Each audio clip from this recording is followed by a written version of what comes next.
परमेश्वर की महिमा हो। मैं परमेश्वर का दास और आप सबका दोस्त उमेश रेग्मी।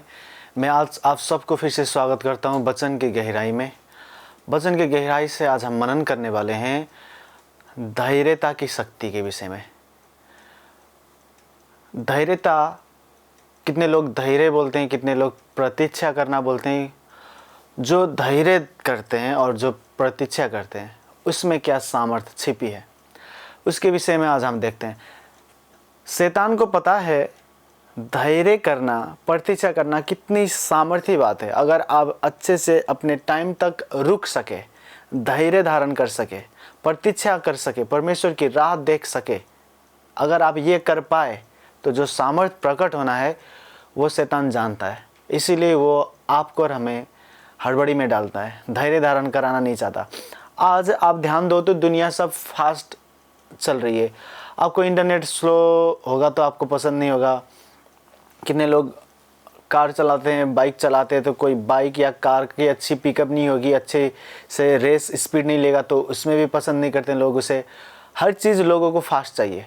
कहीं पे रेस्टोरेंट होटल वगैरह में खाना जाएंगे, लोग खाने जाते हैं तो पूछते हैं सबसे जल्दी क्या हो सकता है, वो लेके आओ, जल्दी जो रेडी होगा वो लेके आओ। मतलब आजकल संसार, शैतान ने जो संसार में, इस दुनिया में जो शासन उसने कर रहा है ना, शासन जो उसका है, उसमें से उसका एक हथियारों में से एक हथियार है कि वो लोगों को हड़बड़ी में डाले।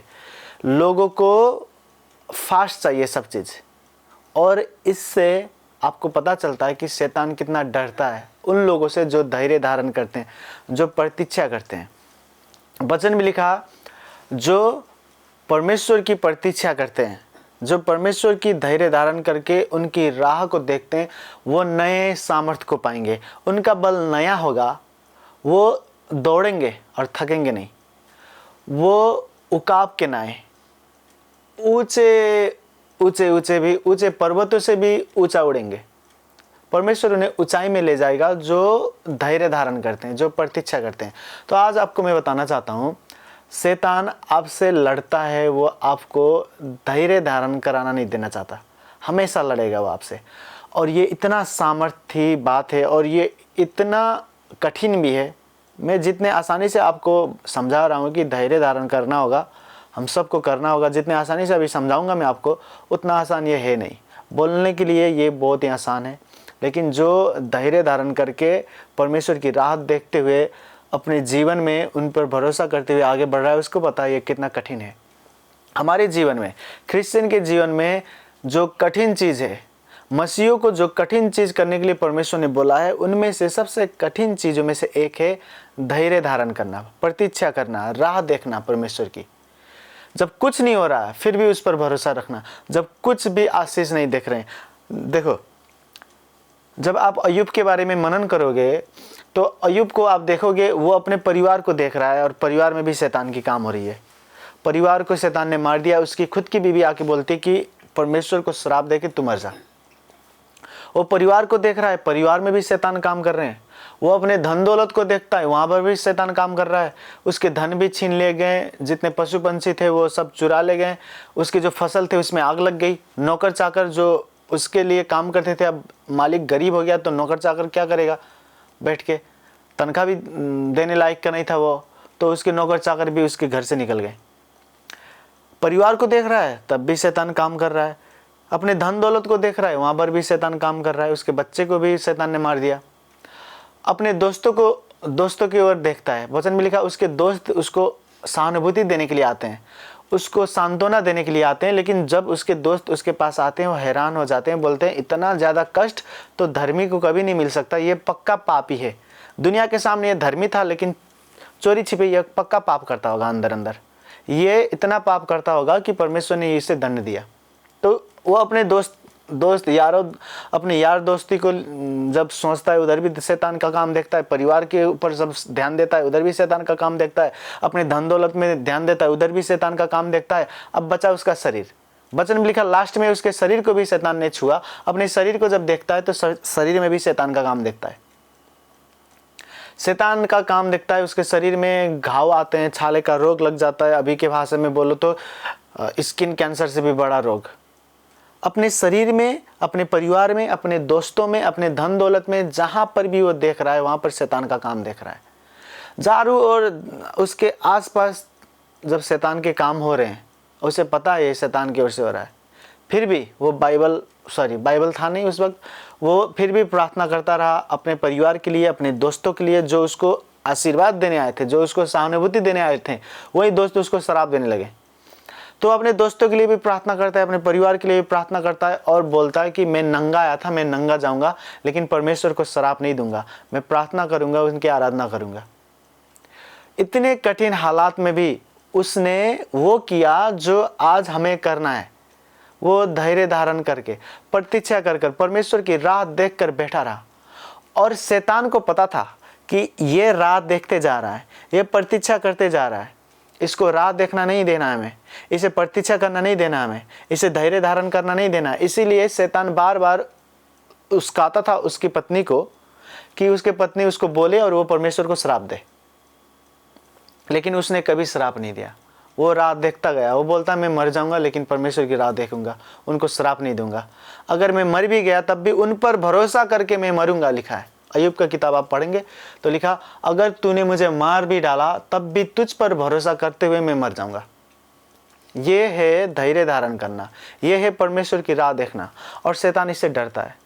उसके बाद की सारी घटनाएं आपको पता है। परमेश्वर ने उसको वो दिया जो उसने गवाया था और उसका 2 गुना वापस दिया। बहुत महान हुआ, पहले से अच्छा परिवार, पहले से महान, पहले से शक्तिशाली, पहले से ज़्यादा फेमस, पहले से ज़्यादा आत्मिक भी बना। वो परमेश्वर के करीब गया पहले से भी ज़्यादा। तो मैं आपको उत्साह देना चाहता हूँ, शैतान आपसे हमेशा लड़ेगा। वो जब आप परमेश्वर की इंतज़ार कर रहे हैं, जब आप परमेश्वर की राह देख रहे हैं, जब आप परमेश्वर के ऊपर अपने निगाह लगाए बैठे हैं, वो देख नहीं सकता उसे। आपके आशीष के करीब, बरकत के करीब जब वो आपको देखता है तो आपको आपके आसपास के दोस्तों को इस्तेमाल करते हुए, आपके शरीर के बीमारी को इस्तेमाल करते हुए, आपके परिवार को इस्तेमाल करते हुए वो परमेश्वर से आपको दूर ले जाना चाहता है। लेकिन आप परमेश्वर से दूर नहीं गए, इंतज़ार करते रहे तो आपको वो मिलेगा जो अय्यूब को मिला, और 2 गुना मिलेगा। ध्यान देना मेरी ओर, जो मैं आपको बता रहा हूँ। वचन पे लिखा, यीशु मसीह बोलते हैं जब वो मुर्दों में से जी उठे, वो बोलते हैं कि देखो मैं स्वर्ग जा रहा हूँ, पिता से मैं विनती करूंगा और वो तुम्हें सलाहकार, मददगार भेज देंगे। जब तक ऊपर से शक्ति ना पाओ, जब तक ऊपर से पवित्र आत्मा ना पाओ, तब तक तुम यरूशलेम से बाहर नहीं जाना, वहीं पर प्रार्थना करके बैठे रहना। और वचन में लिखा, जब वो स्वर्गारोहण हो रहे थे, जब वो उठाए ले जा रहे थे, जब वो स्वर्ग जा रहे थे, उस वक्त 500 से ज़्यादा लोग थे जिनको उन्होंने कहा कि यरूशलेम में ही रहना प्रार्थना करते हुए। वचन में लिखा, जब पेंतीकोस का दिन आया, जब परमेश्वर का आत्मा उतरा तो सबके ऊपर उतरा, और लिखा 120 जन वहाँ पे थे, बस 120 जन वहाँ पे थे। 500 से ज़्यादा लोग थे जिनको वो संदेश मिला कि यरूशलेम छोड़कर नहीं जाना, यहीं पर प्रार्थना करना। लेकिन इंतज़ार नहीं हो पाया उनसे, वो इंतज़ार नहीं कर पाए। इंतज़ार ना करने के खातिर घटते हुए लोग घटते गए और 500 से ज़्यादा थे लेकिन 120 ही रह गए। और 120 के ऊपर परमेश्वर का आत्मा उतरा और उन्होंने दुनिया हिलाई। अब ध्यान से सोचो एक बार, वो 500 से ज़्यादा लोग वहाँ पर होते तो दुनिया जो हिला था ना उस वक्त प्रेरितों के दिन में, वो दुनिया हिलाते हुए वो भी उसका हिस्सा बनते, वो इतिहास का हिस्सा बनते और स्वर्ग में उनका बहुत ही बड़ा इनाम होता। दुनिया वो हिलाते हैं पवित्र आत्मा के द्वारा, लेकिन हुआ नहीं उनसे वो, क्योंकि वो इंतज़ार नहीं कर पाए, वो राह नहीं देख पाए, वो प्रतीक्षा नहीं कर पाए। परमेश्वर आपको बरकत देना चाहता है। परमेश्वर जो आपको देना चाहता है वो आपके और हमारे सोचों से बढ़कर है। वो जब देगा तो लोग हैरान हो जाएंगे, आप भी हैरान रह जाओगे। वचन में लिखा, जब पतरस ने यीशु मसीह के वचन के हिसाब से उसने कहा मैं एक ही जाल फेंकूंगा समुद्र में, उसने एक ही जाल फेंके। वचन लिखा इतने ज़्यादा मछली उसने पकड़ा। वचन में ये भी लिखा कि वो हैरान हो गया, वो अचंभित हो गया, वो हैरान हो गया। और अलग से ट्रांसलेशन है जो अलग अलग बाइबल में लिखे हैं। एक बाइबल में जो अलग ट्रांसलेशन है वो मुझे अच्छा लगता है, वो जो मैंने पढ़ा उस पर लिखा वो डर गया। इतना ज़्यादा मछली उसको मिला कि वो मछली जब उसने अपने नाव में डाला तो नाव डूबने लगे। और ये क्या हो रहा है, एक जाल में रात भर मैंने मेहनत किया, कुछ भी नहीं हुआ, लेकिन एक जाल में इतना ज़्यादा मछली आ गई, वो डर गया, वो अचंभित हो गया, वो डर गया। देखो, बीमारी से आप बहुत डरे, गरीबी से आप बहुत डरे, परमेश्वर आपको इतना ज़्यादा बरकत देना चाहता है और बरकत देख के आप डर जाओगे, बोलोगे ये क्या हो रहा है भाई, मैंने तो सोचा भी नहीं था ये होगा।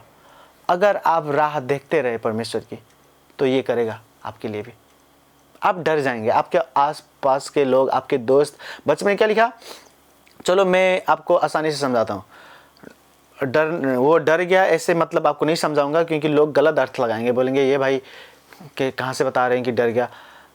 पैशन बाइबल है, किंग जेम्स वर्जन है, तो जो बाइबल का ट्रांसलेशन है उसमें से एक में ऐसा भी लिखा है कि वो अचंभित हो गया, वो डर गया, वो हिल गया अंदर से।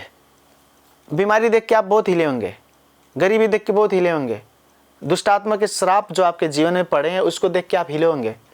लेकिन परमेश्वर जो करना चाहता है ना, जो बरकत देना चाहता है ना, आपको बरकत के द्वारा हिलाएगा। हाँ, दुष्ट आत्मा से डरने का दिन खत्म हो गया। आप ऐसा दिन परमेश्वर लेके आएगा जब आप बरकत को देख के डरेंगे। आप बोलेंगे ये क्या हो गया, मेरे बस की बात नहीं था, ये मेरे हाथ में नहीं था, मैं ये कभी नहीं कर सकता था, ये मेरे लिए परमेश्वर ने किया। आप ऐसे गवाही दोगे। वचन में लिखा है, पतरस और उसके साथ जो लोग थे वो भी अचंभित पड़ गए। ध्यान से पढ़ोगे उस आयत को ना, तो ऐसे भी लिखा है कि पतरस ने इशारा करके, उसके नाव डूबने लगे, इतना ज़्यादा मछली थे, इशारा करके उसने बुलाया कि यहाँ पे आओ मेरे पास। और दूसरा नाव वाला जब उसके पास आया तो उसका भी नाव डूबने लगा। और आप ध्यान देके पढ़ो, उसने इशारा करके बुलाया। क्यों इशारा करके बुलाया? जब लोग भौखला जाते हैं ना अंदर से उनसे बोला नहीं जाता ना, वो बरकत देख के वो उसका दिमाग हिल गया, उससे बोला नहीं जा रहा। अब वो बस ऐसे कर रहा है, कुछ भी इशारा करके वो बुला रहा है। वो उसके धड़कन तेज हो गए होंगे, पसीना निकल रहा होगा वो घबरा गया बरकत देके। हाँ, अभी मुझे अच्छा वर्ड मिला है घबरा गया। बीमारी को देख के आप घबरा गए होंगे, गरीबी को देख के, झगड़े को देख के, श्राप के देख के, विरोध को देखकर। परमेश्वर आपको बरकत देंगे और बरकत ऐसा देंगे ना, बरकत को देखकर आप घबराओगे, उसको देख के आप घबराओगे अंदर से। मुझे हिंदी उतना अच्छे से नहीं आता, मैं कोशिश कर रहा हूँ, समझने की कोशिश करें आप भी। आपको परमेश्वर बरकत देके उस बरकतों के द्वारा घबराएगा, घबराहट देगा आपको। ये हमारा खुदा है। लेकिन आप क्या राह देख सकते हैं उसकी? जब लोग आपको चिढ़ा रहे हैं, जब आपकी बीमारी ठीक नहीं हो रही है, जब आपके जीवन में बंद रास्ते नहीं खुल रहे हैं, फिर भी आप उनके राह देखते हुए बैठ सकते हो। अगर बैठोगे तो वो करेगा आपके जीवन से जो आप कभी नहीं कर सकते थे। और आप खुलेआम सबके सामने गवाही दोगे कि मैं परमेश्वर का सच्चा बेटा और बेटी हूँ, और देखो उसने मेरे लिए क्या किया। देखो, यीशु मसीह दुनिया में आया, उसके पास सारी शक्ति थी, क्योंकि वो परमेश्वर का एकलौता बेटा है, पवित्र जीवन और परमेश्वर का स्वरूप, खुद पुत्र परमेश्वर है वो। तब भी उसने एक भी चमत्कार नहीं किए जब तक वो 30 साल का नहीं हो गया। जब तक उसको परमेश्वर पिता ने सेवकाई के लिए अभिषेक नहीं किया, जब तक पवित्र आत्मा ढुकुर के समान उसके ऊपर नहीं आ गया, तब तक उसने कुछ भी सेवा नहीं किया। वो चमत्कार कर सकता था लेकिन किया नहीं। इंतजार करते हुए, अपने पिता की राह देखते हुए उसने 30 साल अपने बिताए। जब टाइम आया तो 3 साल में दुनिया हिला दी उसने। 3 साल में उसने वो किया जो कोई कभी नहीं कर सकता। 3 साल में इतना प्रभाव दिया, इतना इम्पैक्ट, इतना प्रभाव, इतना सामर्थ्य उसने 3 साल में इस धरती पे उसने किया ना, उससे स्वर्ग, धरती और नरक हमेशा के लिए हिल गए हैं, और ऐसा कभी नहीं होने वाला इतिहास में। 3 साल में बस। और ध्यान देना, जब वो मर गया, कितने लोग इसे गलत प्रचार करते हैं, मैं गलत नहीं कहना चाहता, कितने लोग अधूरा प्रचार करते हैं, कम। जब वो मर गया ना, वचन में लिखा, पाप का ज्याला मृत्यु है। जो पाप करता है उसकी मजदूरी मृत्यु है। यीशु मसीह ने पाप नहीं किया था लेकिन वो मर गया। अब ध्यान से सुनना, हम जब मरेंगे तो लोग बोलेंगे कि भाई हर पाप हर इंसान जो पाप में पैदा हुआ वो मरेगा, क्योंकि पाप का ज्याला, पाप की मजदूरी मृत्यु है। यीशु मसीह ने कभी पाप नहीं किया तो वो कैसे मर गया? उसमें पाप ही नहीं था। उसने डिसीजन किया कि मैं मरूंगा, ये मेरी पिता की इच्छा है, मैं मरूंगा। मृत्यु उसके अंदर नहीं आया था, मृत्यु उसके अंदर आ ही नहीं सकते। समझ रहे मेरी बात को? मृत्यु यीशु मसीह के अंदर आ ही नहीं सकता, क्योंकि जीवन और मृत्यु कभी एक जगह नहीं रहते। यीशु मसीह ने कहा मैं मार्ग, सत्य और जीवन हूं। अगर वो जीवन है तो मृत्यु कैसे आएगा? लेकिन हमारे पापों को क्षमा करने के लिए, पिता की इच्छा पूरा करने के लिए उसने मृत्यु को पकड़ा और अपने अंदर डाल दिया, और 3 दिन तक ऐसे पकड़े रहा। लोग बोलते हैं कि जी मृत्यु को मारकर, मृत्यु को अपने शक्ति से हराकर वो जी उठे। मृत्यु और यीशु मसीह के बीच में कोई शक्ति नहीं है। यीशु मसीह इतना जीवित हैं कि मृत्यु कभी उनमें नहीं आ सकता। उन्होंने खुद से हाथ से पकड़ के अपने अंदर उसको लाकर बोलते हैं 3 दिन तक तू यहीं रुकने वाला है मेरे साथ।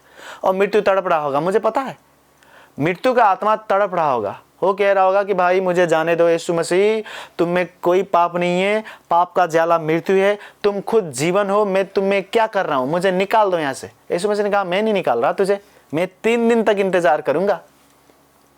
वो चाहते एक झटके में नहीं जीवित हो सकते थे, लेकिन बोले नहीं, मैं भी 3 दिन तक इंतजार करूंगा। ये मेरी पिता की इच्छा है कि 3 दिन तक मैं इंतजार करूं। उसने इंतजार किया, रात देखा, और परमेश्वर का जो टाइमिंग था उसी टाइमिंग के हिसाब से वो 3 दिन के बाद जी उठा मुर्दों में से, और आज तक जिंदा है। देखो यीशु मसीह को भी इंतजार करना पड़ा, तो आप और हम कौन है? हमें भी परमेश्वर इंतजार कराएगा। लोग बोलते हैं हमें यीशु मसीह की तरह बनना है। यीशु मसीह इंतजार करते थे, राह देखते थे पिता की। 30 साल तक राह देखी, उसके बाद सेवा शुरू किया उन्होंने। मर गए ना। लोग बोलते थे कि अगर तुझ में पावर है, तुझ में शक्ति है, तू सच्चा परमेश्वर का बेटा है, अगर तू स्वर्ग से उतर आया है तो क्रूस में से उतरा। वो एक झटके में उतर आ सकते थे। जिन्होंने मुर्दे जिलाए हैं, ऐसे ऐसे काम किए हैं जो अगर लिखने बैठो तो पूरा धरती में इतना बड़ा किताब बनेगा, इस धरती समा जाएगा उस किताब में, लेकिन वो किताब तब भी पूरा नहीं होगा। इतना बड़ा किताब बन सकता है। यूहन्ना ने लिखा है कि जो चमत्कार उन्होंने किए हैं, मतलब जितने मुर्दे उन्होंने जिलाए बस उतने ही मुर्दे नहीं जिलाए होंगे, और भी ज्यादा मुर्दे जिलाए होंगे जो लिखा नहीं है यहाँ पे। इतने चमत्कार, जो इतने बड़े चमत्कार कर सकते थे, वो क्रूस से उतर आ सकते थे, लेकिन वो आए नहीं। उन्होंने इंतजार किया, पिता की आवाज को सुना। पिता ने कहा तुझे मरना होगा, तो उन्होंने कहा ठीक है। मरने के बाद उन्हें यह भी पता था कि मुझे 3 दिन तक इंतजार करना होगा। पिता की मर्जी यह है कि मैं 3 दिन के बाद ही जी उठूं। तो उन्होंने भी इंतजार किया कब्र में। जिंदा खुदा लाश बनकर इंतजार कर सकता है, तो आप और हम नहीं इंतजार कर सकते? आपको बरकत नहीं मिल रहा, इंतजार करो। चंगाई नहीं मिल रहा, इंतजार करो। जब प्रतीक्षा की वो घड़ी पार होगी ना, आप जो चाहते थे बस वही नहीं मिलेगा, उसके साथ और कुछ भी देगा, 2 गुना देगा, 100 गुना देगा, और आप पतरस की तरह घबराओगे अपने बरकत को देखकर। आप पसीने पसीने हो जाओगे, आपकी दिल की धड़कन बढ़ जाएंगे खुशी के मारे। इतना ज़्यादा बरकत दे सकता है वो हमारा खुदा। मैं आपको उत्साह देना चाहता हूँ। शैतान को पता है कि आप इंतजार करोगे तो आप वो पाओगे जो परमेश्वर देना चाहते हैं। इसीलिए कितने लोग आप देखो चर्च पे आते हैं, 2 हफ्ते आएंगे छोड़ देंगे चर्च। और कितने लोग उनको देखो जो जीवन भर चर्च आ रहे हैं, कितने आशीषित हैं वो। और कितने लोग नहीं आना चाहते चर्च, आते हैं कुछ टाइम इंतजार करेंगे कि हाँ भाई उसको तो बच्चा मिल गया, मुझे नहीं बच्चा मिल रहा है। हमारे चर्च में ऐसे हुआ था, ऐसे 4-5 सहेलियाँ आए थे, किसी को बच्चा नहीं होता था, सब चर्च आने लगे। प्रार्थना हुआ, प्रार्थना के बाद दुष्ट आत्मा उनके अंदर से निकला, और उनमें से 2-3 का बच्चा हो गया उसी साल।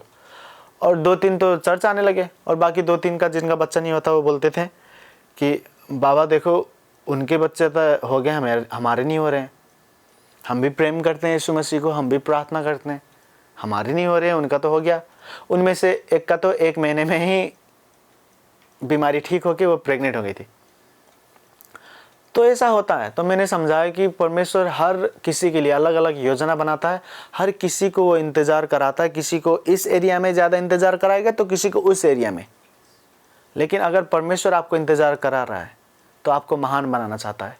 अगर वो अपने बेटे को 3 दिन तक इंतज़ार करा सकता है, अपने बेटे को जिसने कभी नहीं पाप किया, तो तो आपको भी कराएगा। और जिसको वो इंतज़ार कराता है ना, आप जान जाना कि उसको वो प्रेम करता है। उसने कहा कि ये मेरा एकलौता बेटा है और इससे मैं बहुत ज़्यादा प्रेम करता हूँ। और प्रेम का जब चिन्ह वो दिखा रहा है, उनमें से एक चिन्ह ये है कि भाई उसने इंतज़ार किया 30 साल तक और सेवा में आया, इसलिए मैं उसे ज़्यादा प्रेम करता हूँ। देखो, यीशु मसीह ने एक भी चमत्कार भी नहीं किए, फिर भी जब यूहन्ना ने बपतिस्मा दिया तो स्वर्ग से आकाशवाणी होती है, पिता ऊपर से बोलते हैं कि ये मेरा बेटा है, प्रिय पुत्र है और इससे मैं प्रसन्न हूँ। आप ध्यान देकर पढ़ो, उससे पहले ना चमत्कार किया था, ना पानी को दाखमत बनाया, ना कोड़ी को चंगा किया, ना मुर्दा जिलाया। क्यों पिता बोलते हैं कि मेरा ये बेटा है और मैं इससे प्रसन्न हूँ? क्यों प्रसन्न है? क्योंकि उसने इंतजार किया 30 साल, उसने इंतजार किया, इसलिए पिता प्रसन्न हो गए। और वही बेटा मरने के बाद फिर 3 दिन तक इंतजार करते हैं। आपको भी इंतजार करना होगा, प्रतीक्षा करना होगा। परमेश्वर आ रहे हैं आपको बरकत देने के लिए। बस प्रतीक्षा करें, धैर्य धारण करें, आपका बल फिर से नया होगा। आप उड़ेंगे, उकाब के नाई ऊपर ऊपर उड़ेंगे। आप भागेंगे, थकेंगे नहीं, चलेंगे, मूर्छा नहीं पड़ेगा आपको। हालेलुया। चलिए आप प्रार्थना करते हैं। सामर्थी खुदावन यीशु मसीह, यीशु के नाम से जो वचन आपके लोग आज सुन रहे हैं परमेश्वर, इस वचन के द्वारा 100 गुना फल दें। कोई भी शैतान ये वचन चुरा के ना ले जाए। पिता, जितने लोग इंतजार कर रहे हैं उनको बल दे, सामर्थ दे यीशु के नाम से। और जिनके इंतजार की घड़ी पूरी हो गई है मेरे परमेश्वर, आपका सामर्थ उतरे उन पर और हर बीमार अंग को आप शिफा दें यीशु के नाम से। हर बंद रास्ते खोले, हर श्राप को तोड़ें यीशु के नाम से। आपकी महिमा उनके जीवन में प्रकट हो, आपकी सामर्थ प्रकट हो। यीशु मसीह, हम आपको प्रेम करते हैं। हमें वो कैरेक्टर दें जो आपके अंदर है, हम भी इंतज़ार कर पाएँ। जब हमें आप इंतज़ार कराते हैं तो हम इंतज़ार कर पाएँ। और यीशु के नाम से हम आपकी महिमा के लिए इस जगत की ज्योति की तरह चमकते जाएं। धन्यवाद यीशु। यीशु मसीह की सामर्थ्य नाम से मांगते हैं, आमीन, आमीन।